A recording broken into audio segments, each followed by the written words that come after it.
Hablamos de la cifra de desempleo que publicó esta mañana el INE. En un 8,4% se ubicó la tasa de desocupación aquí en nuestro país. Lo queremos desmenuzar, analizar con un experto en la materia. Ya estamos en línea con David Bravo, director del Centro de Encuestas y Estudios Longitudinales de la Universidad Católica. David, buenos días, gracias por recibir el llamado Infinita. ¿Cómo estás? Hola David, ¿cómo estás? Hola Catalina, Benjamín, un gusto. Qué gusto. ¿Qué te parece la cifra que conocimos hace algunos minutos? Ayer hablábamos con David, me decía voy a estar súper apretado de tiempo para analizar los datos, pero imagino que ya algo podemos entrar a analizar con este ascenso de 0,2 puntos porcentuales en 12 meses, David. Sí, mira, los datos, si tú tomas los dos indicadores principales, son exactamente los mismos del mes pasado. La tasa de ocupación, ¿cierto? La proporción de personas en edad de trabajar que tienen un empleo, 56,7%, o sea, tenemos el mismo rezago que mostrábamos el mes anterior, o sea, un déficit de 250.000 empleos todavía para llegar a la tasa que teníamos prepandemia. Pero 56,7, la misma tasa del trimestre pasado. Y la tasa de desocupación, que es el otro termómetro que usamos, ¿cierto? Para medir, en este caso, cuán bien o cuán mal estamos, 8,4%, que también es una tasa similar a la que se mostró el mes pasado, 8,4%, ya le vamos sumando meses seguidos, ya llevamos 35 meses con tasa sobre el 8%, lo que ha sido una constante en realidad.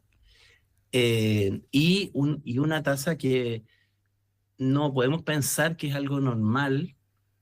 Se ha hablado que se ha normalizado la economía, etcétera, pero bueno, el mercado laboral, salvo que aceptemos que nos vamos a quedar con una tasa que definitivamente es anormalmente alta, creo que no corresponde. Eso es lo que muestra la tasa de ocupación, la tasa de desempleo. La tasa de ocupación no muestra más o menos lo mismo. Y tal vez, o sea, miremos como en el margen, digamos, algunas noticias positivas o negativas. Ya. En 12 meses, a lo menos estamos creando empleo, ¿cierto? Hay un aumento en una tasa de 1,2%. Esa tasa baja respecto a lo que había mostrado los 2 meses anteriores. En 12 meses, de 1,5 cae a 1,2. Pero por lo menos es mayor que cero. Y en el caso de la tasa de desocupación, cuando la miramos respecto de 12 meses atrás, este mes sube. De 8,2 habíamos tenido un mes atrás, 8,4 ahora. Esto es marginalmente malo, digamos, porque en los últimos 3 meses, en 12 meses lo que estábamos mirando es que el desempleo venía cayendo, ¿no? Seguíamos sobre el 8%, pero venía cayendo. Este mes como que se dio vuelta, ¿cierto? Si es que eso se mantiene, sería también una mala señal. Pero los datos, digamos, son como ha sido el mercado laboral en este tiempo, ¿cierto? Son datos insatisfactorios para el nivel de déficit que tenemos. Sí. Ahora, nuestra economía ha crecido incluso más de lo esperado, pero eso no se traduce hoy día en más empleo necesariamente, David. Se traduce en más empleo, que estamos mirando, ¿cierto? Pero hay que recordar que todos los meses la población en edad de trabajar se incrementa, y si bien es cierto, tenemos más número de ocupados, no logramos avanzar significativamente. Cuando llegó el gobierno, ¿cierto? Antes que llegara el gobierno, y yo hablé de que teníamos que tener conciencia de que los datos no eran buenos y estaba en una emergencia laboral,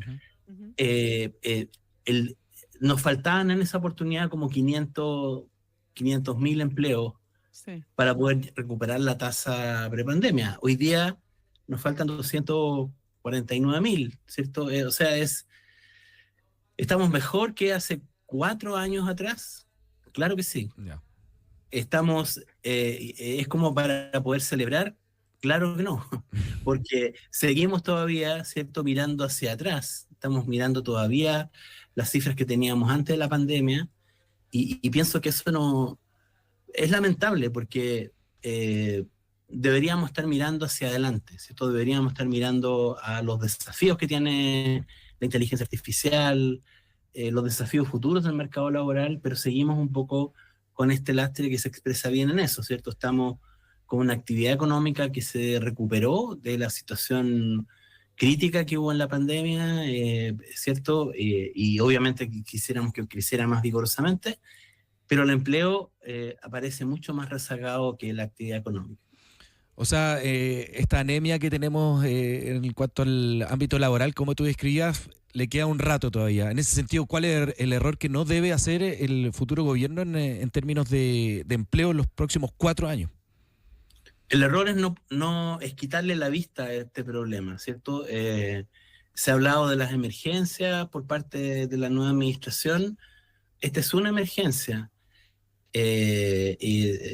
Así por lo menos se le puso énfasis en la campaña, en la segunda vuelta. Las dos candidaturas hablaron de esto. Sin embargo, creo que lo que hay que hacer ahora es, bueno, primero no equivocarse, en el sentido de que todo lo que hagamos tiene que ser pro empleo. Entonces, ok, lo que está haciendo el gobierno ahora al anunciar el proyecto de negociación por rama, eso es anti-empleo, en particular empresas pequeñas.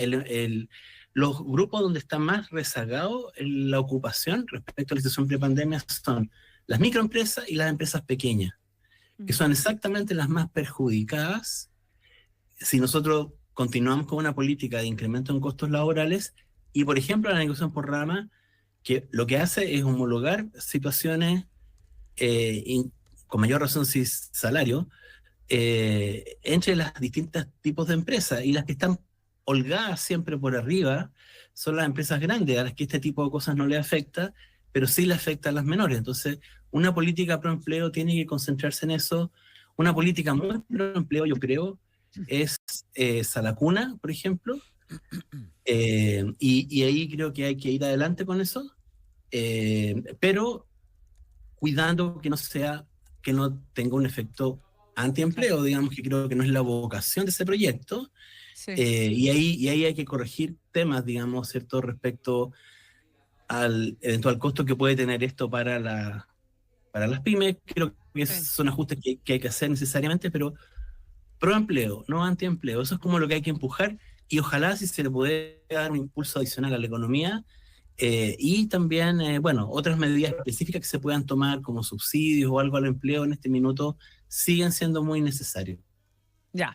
David, una última pregunta respecto de lo que está pasando con el desempleo femenino, que sigue siendo todavía más alto que el masculino, el de hombres. ¿Cómo se tiene que abordar esto en cuanto a los incentivos propiamente tal, asumiendo que viene un nuevo gobierno que probablemente o quizás podría hacerse cargo de este tema? Claro, la tasa de desocupación 8,8% en este mes, igual a la del mes pasado, una tasa mucho más alta en mujeres que en hombres. Sí hay que decir también que la tasa de ocupación femenina recuperó su nivel prepandemia a diferencia de los hombres.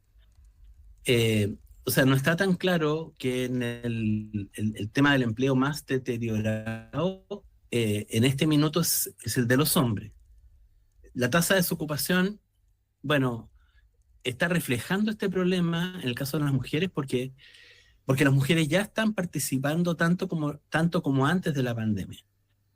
Entonces, es una mezcla de cifras, ¿cierto? O sea, yo digo, mujeres siguen siendo un tema muy importante porque, pongámoslo así, si tú miras históricamente, la tasa de ocupación femenina venía creciendo en los últimos 20 años, venía creciendo. Y ¿qué es lo que ha ocurrido ahora? Recién recuperamos la situación del 2019, ¿no? En el caso de mujeres.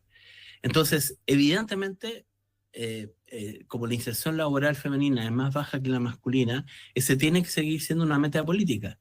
Y la vara debería ser más alta. Deberíamos apuntar a que efectivamente recuperemos esa senda de crecimiento que de otro modo habría mostrado la tasa femenina. Y por lo tanto, para eso, para mí, el tema de enfocarse en la mujer es muy importante, porque en el caso de las mujeres creo que están los temas que necesitamos. Necesitamos más flexibilidad, necesitamos más incentivos y necesitamos mirar entonces la legislación laboral. Si algo favorece a las mujeres, creo que favorece al empleo total, incluyendo a los hombres. Así que para mí sería como una buena ruta para diseñar la política los próximos años. Sí. Muy bien, David Bravo, muchísimas gracias por haber estado hoy día con nosotros. David es director del Centro de Encuestas y Estudios Longitudinales de la Universidad Católica, analizando con nosotros hoy los datos de empleo, los últimos publicados este año. Vamos a ver después cómo cierra el 2025 específicamente. Gracias, David, que te vaya muy bien, que tengas un gran cierre de año. Muchas gracias, David. Nos vemos. Chao, chao. Buenos días.